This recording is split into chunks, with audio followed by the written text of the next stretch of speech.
Big Yasher Koach to the Tzevet, to the Admor, to the Rebbitzin, to everyone who came here to honor the legacy of the Rav. Chaim Shmulevitz famously taught, Achrayas hi yesod ha'adam. Personal responsibility, this is ultimately the foundation of a human being. Rabbi Twersky Zatzal lived a life according to this fundamental principle. I once asked him if he had any regrets over the course of his lifetime, and he smiled and shook his head. Not a single one. I only wish I had more kochos to do what needed to be done. He was a rare person. In fact, the only one that I ever met in my life who, without a doubt, achieved 100% of his potential. He had an academic career. He founded a top-notch rehabilitation facility. He wrote 80 books, and according to the New York Times, he had an international reputation as an authority on addiction. And these accolades meant nothing to him, zilch, compared to the simcha that he had through his real work of being a Kiddush Hashem. As a psychiatrist, I believe that for all of the amazing work he did, that his greatest impact was likely on the work he did on behalf of addicts within our community. I was once zoche to meet a man who had an interesting career. At that point, he had been in recovery already for many years, but there was a time when he had been guilty of very heinous and aggressive vandalism when he was drinking. He had been ostracized from his shul, from his community, and finally he hit rock bottom following an arrest. Baruch Hashem, he had found sobriety, and he eventually became one of those truly amazing people who was living an honest, yasher life, infinitely greater than anything he could have possibly achieved had he never picked up a drink in the first place. A true Baal Tshuva. This man eventually came back to his house, came back to his community, and had the courage to return to his previous shul. And sadly, at the urging of many of his fellow congregants, the rabbi of the community refused to let him back in. This man called up Rabbi Twersky Zatzal and asked him what to do. And the Rav told him, you belong in this community, and if they won't have you, that's their loss. It was all well and good, but the Rav not only talked the talk, he walked the walk. He called up the Rav of the shul and personally told him to take back this man, this Baal Tshuva, with open arms. Beautiful. This was a story that I remember sharing many times. And one time, as I was telling this over to a non-Jewish colleague, a fellow psychiatrist, he was very, very impressed with the Rav's fierce defense of the recovery movement. And he said, this is fantastic. But what about his personal life? Did this Hasidic Rebbe, psychiatrist of yours, actually stand by side with addicts? And the truth was that he did. The Rav told me personally, he told a number of my patients, and he told many of us over the years. My dentist is an addict, my accountant is an addict, my lawyer is an addict, my surgeon is an addict.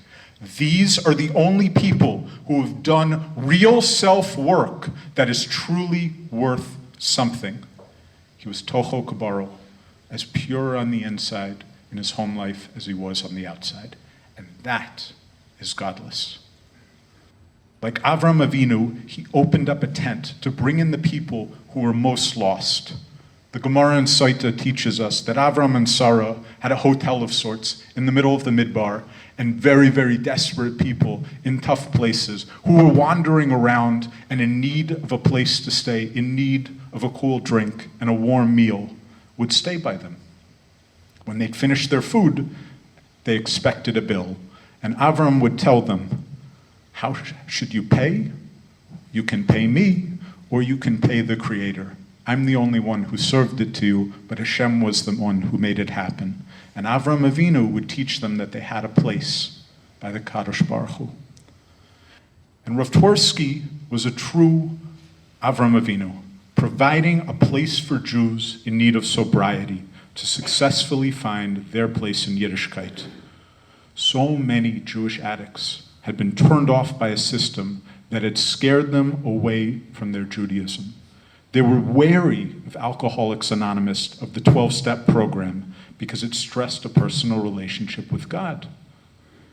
How can I have a relationship with a higher power? Rabbi Twersky showed them that they could spend all of their time and their money on treatments that had a 90% relapse rate within a year. Or they could commit to a sober, an honest, and a personal relationship with their Creator through the 12 steps. With his books, with his lectures, his listening ear, and ultimately his passionate genius and profound humility, the Rav brought back countless non-religious Jews to Judaism and sobriety through his teachings.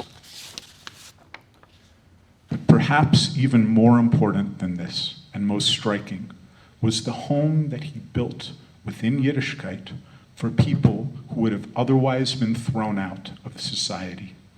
No one was willing to accept an addict back, and Rabbi Twersky created a place for countless people and their families to know that it is okay to be who you are, and that you, in fact, as a true Baal Tshuva, stand in a place where even a tzaddik gamur cannot stand.